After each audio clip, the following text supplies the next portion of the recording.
नमस्ते बच्चों।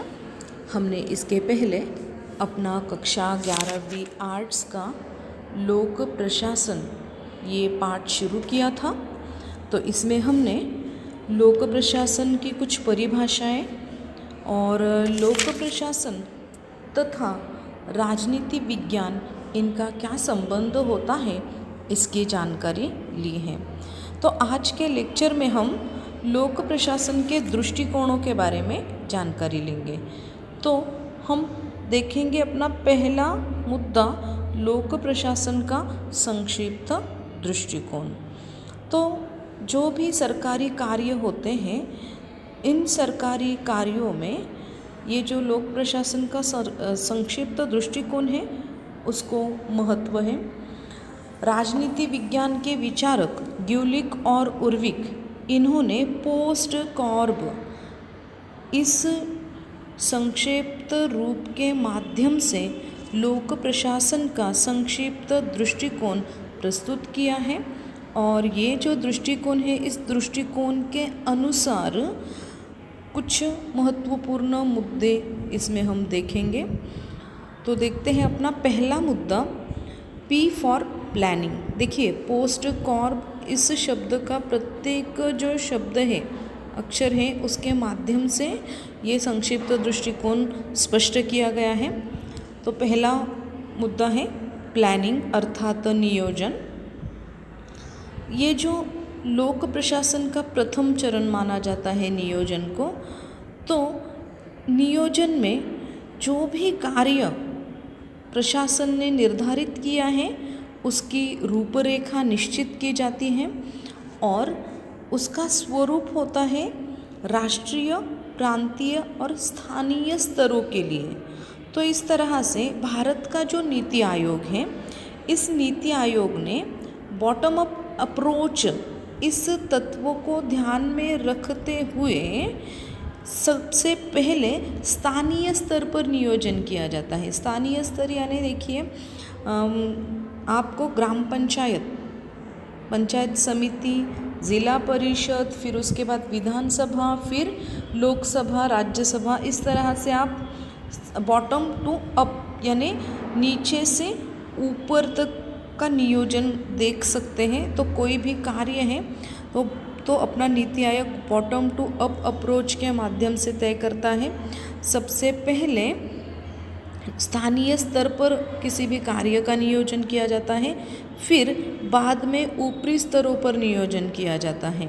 तो इस तरह से लोक प्रशासन में प्लानिंग को अर्थात नियोजन को महत्वपूर्ण स्थान होता है। आपको यहाँ पर क्या आप जानते हैं, ये ब्रैकेट दिया है देखिए, तो उसमें राष्ट्रीय भारत परिवर्तन संस्था, तो इसमें नीति आयोग की स्थापना अपना जो भारत का केंद्रीय मंत्रिमंडल है उसके प्रस्ताव के द्वारा 1 जनवरी 2015 में भारत में नीति आयोग की स्थापना की है।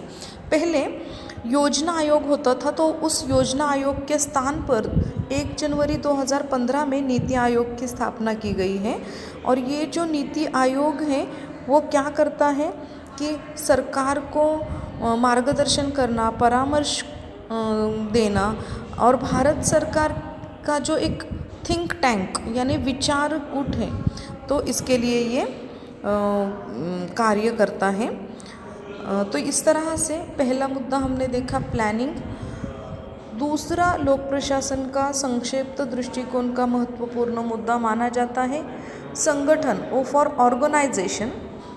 तो यहाँ पर जो भी उद्देश्य सरकार ने निर्धारित किए हैं, तो उन उद्देश्यों के पूर्ति के लिए कुछ संगठनों की स्थापना की आवश्यकता होती है। तो उसमें देखिए कौन से संगठन, फॉर एग्जांपल अखिल भारतीय सेवा है, केंद्रीय सेवा, राज्य सेवा, स्थानीय सेवा, ऐसे जो संगठन है वो स्थापन किए गए हैं, क्योंकि इन संगठनों के माध्यम से सरकार ने विकास कार्य के जो भी उद्देश्य, जो भी लक्ष्य है वो जो निश्चित किए हैं उनकी पूर्तता की जा सके। अगला है स्टाफिंग यानी कर्मचारी भर्ती। सरकार ने जो भी उद्देश्य कार्यक्रम निर्धारित किए हैं तो उसको लागू करने के लिए कर्मचारी वर्ग की महत्वपूर्ण ज़रूरत होती है। मानवीय संसाधन यहाँ पर महत्वपूर्ण माना जाता है और वो प्रशासन का मेरुदंड होता है।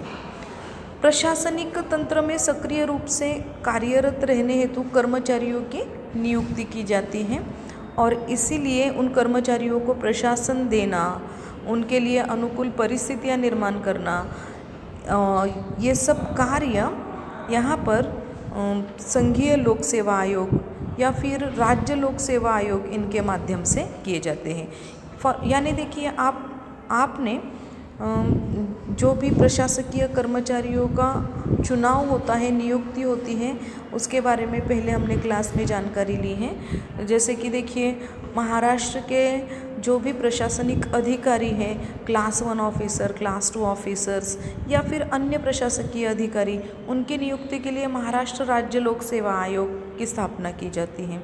उनके माध्यम से स्पर्धा परीक्षाओं का आयोजन किया जाता है और ऐसे कर्मचारियों की भर्ती की जाती है। केंद्रीय लोक सेवा आयोग यानी यूपीएससी के माध्यम से केंद्रीय स्तर पर कर्मचारियों की भर्ती की जाती है।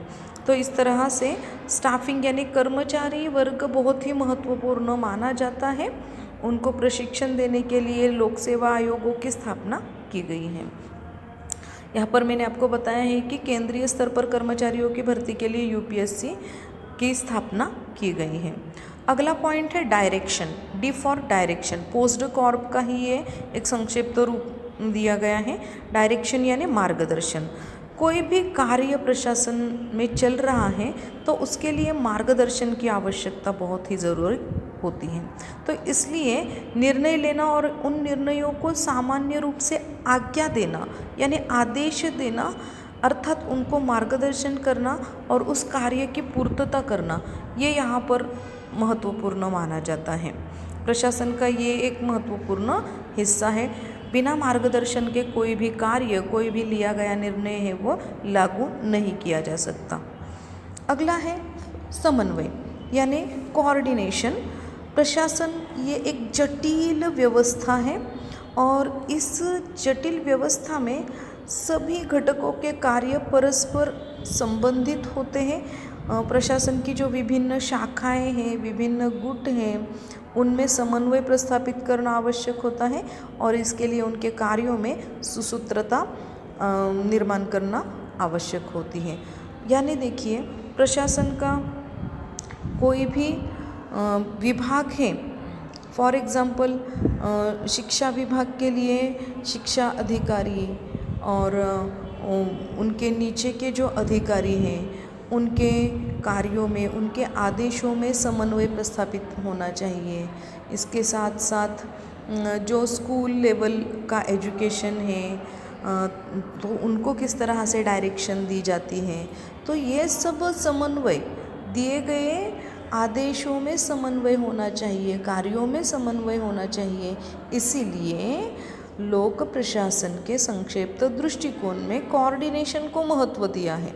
कोई भी कार्य सुसूत्रता से पूर्ण हो, इसके लिए विभिन्न शाखाओं में समन्वय होना आवश्यक है। अगला है रिपोर्टिंग। रिपोर्टिंग यानी क्या कि कौन सा कार्य कहाँ तक पहुँचा है वह वरिष्ठ अधिकारी को उसका रिपोर्ट करना। रिपोर्टिंग में प्रशासन में जो भी कार्य चल रहा है और जो कार्य पूर्ण हो गया है उसकी रिपोर्ट वरिष्ठ अधिकारी को देनी पड़ती है और इससे प्रशासन में उत्तरदायित्व अर्थात जिम्मेदारी की भावना निर्माण होती है। कोई भी कार्य कहाँ तक पहुँचा है, फॉर एग्ज़ाम्पल हम मेट्रो प्रकल्प का उदाहरण लेते हैं कि मेट्रो प्रकल्प में मेट्रो का कार्य कहाँ तक पहुँचा है, वो जो भी फील्ड अधिकारी हैं, जो भी वहाँ के प्रत्यक्ष रूप से कार्य करने वाले जो अधिकारी हैं वो अपने वरिष्ठ अधिकारियों को रिपोर्ट देते हैं कि ब्रिज बनाकर हुआ है, मेट्रो में और कौन कौन से कार्यों की आवश्यकता है। तो ये सब रहता है रिपोर्टिंग। रिपोर्टिंग के वजह से काम करने वाले व्यक्ति में जिम्मेदारी निर्माण होती है। अगला है बजटिंग। पोस्ट कॉर्प का एक अंतिम मुद्दा हम कह सकते हैं बी फॉर बजटिंग, यानी क्या प्रत्येक कार्य में बजट निश्चित किया जाता है, वित्त की आवश्यकता होती है, कौन से कार्य के लिए कितना पैसा लगेगा, कितना बजट निर्धारित करना है, वो सरकार या फिर प्रशासन तय करता है। इसके लिए जमा खर्च और उन पर नियंत्रण रखना, ये सब कार्य बजटिंग में किए जाते हैं। फॉर एग्ज़ाम्पल, फिर से मेट्रो का उदाहरण लो। मेट्रो प्रकल्प पूरा होने के लिए कितना पैसा लगेगा, कितना खर्चा होगा, वो विधानसभा में या फिर लोकसभा में प्रस्तुत किया जाता है और वो बजट वहाँ पर निश्चित किया जाता है।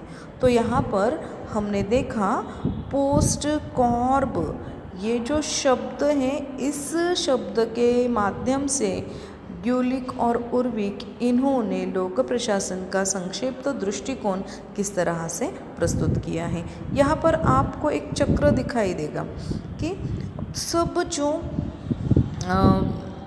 कार्य है, शाखाएं हैं, वो एक दूसरे से संबंधित है। जैसे कि पहला नियोजन है, संगठन है, कर्मचारी वर्ग है, निदर्शन है, समन्वय है, प्रतिवेद है, बजट है। ये एक पोस्ट कॉर्प, इस शब्द के माध्यम से लोक प्रशासन का एक हम चक्र कह सकते हैं। तो इस तरह से आपको प्रश्न बड़ा पूछा जा सकता है कि लोक प्रशासन का संक्षिप्त दृष्टिकोण स्पष्ट कीजिए। वो आपने ध्यान से पढ़ना है और समझना है। आगे का जो पॉइंट है लोक प्रशासन का विस्तृत दृष्टिकोण, वो हम अपने अगले लेक्चर में देखेंगे। तब तक धन्यवाद।